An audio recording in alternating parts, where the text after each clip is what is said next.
สวัสดีค่ะวันนี้ก็จะมาเรียนเสียง Baby m i นะคะก็ไม่แน่ใจว่าจะได้ไหมก็ไปฟังกันเลยพี่ชายฉันอยากกินมาม่า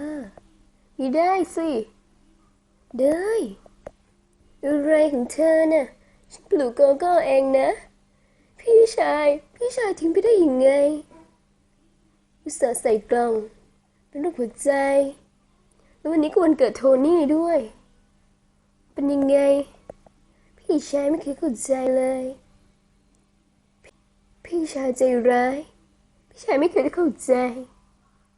ชุดนอนอะไรก็ไม่เคยซัก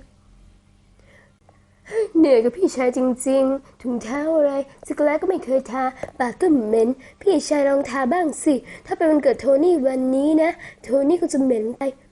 โทนี่ไม่มีความสุขในวันเกิดวันนี้แน่พี่ชายจำไว้เลยโกโก้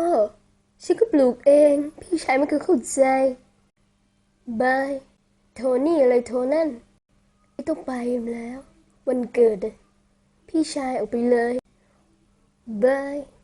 ก็ได้แค่นี้เลยนะคะโอเคก็สำหรับวันนี้ก็สวัสดีค่ะอย่าลืมกด subscribe และกดติดตาม